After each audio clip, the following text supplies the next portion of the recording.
25th, he recorded He Calls Me Diamonds, our EP, and he was in Atlanta, and now he's in New York, and we just, I don't know, we work really well with him. I think he gets us, which is good.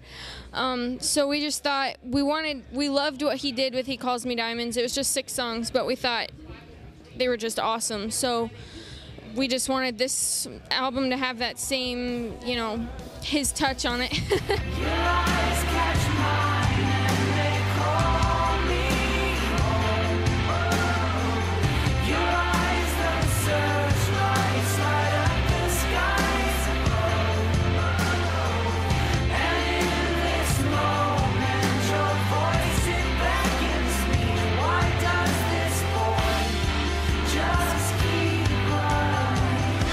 The theme for this album really is kind of medieval and dark. We just kind of want to take people to a time where there was honor, and when people like fought for what they believed, and they believed it with all their hearts, and they died for it. And that happens a lot nowadays, just in other countries. And I feel like America, we really don't have to.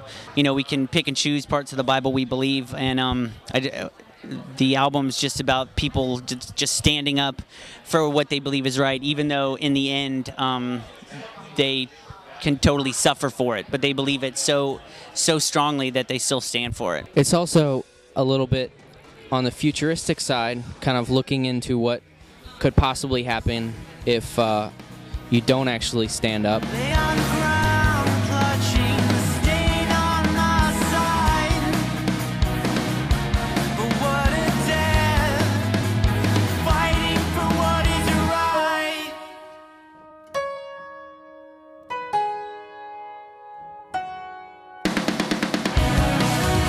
I think a lot of people expect to be saved from horrible things that could happen to us, and I really don't think, I mean, that would be awesome, but I don't think that's what you should be prepared for. I think that a lot of people will lose faith when you know, bad things happen to Christian and God hasn't saved us from it. But throughout history, most people like come to Christ or get saved when they see these people standing and dying for what they believe, when they're dying for the cross. And that's really, it's a look back at history, and again at what could happen in the future. Like, are you ready to live this so strongly that you'll die for it? Mankind has been erased.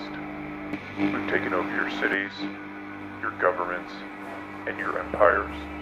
Your best chance of survival is to turn yourself in. In the war, the enemy would broadcast stuff on the radio that was like, nobody at home cares about what you're doing. Nobody at home, you know, they all forgot about you. You know, like, kind of to dampen the spirits of the people who actually were at war and, you know, fighting for their country. They, you know, broadcast this hopeless message. The worst thing you can do is resist us. Do not try to fight. You have nothing left to fight for. There is no hope for you. It's just us, isn't it? You need to go.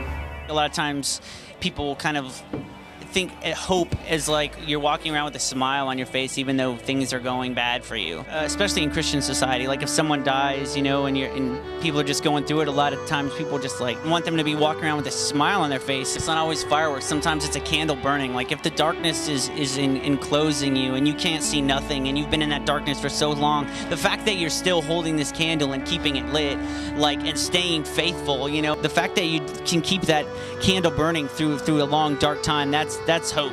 That's hope that you know God is in control, and that you can't see it, and you're not really happy about it right now, but you know deep down that something good will come of it.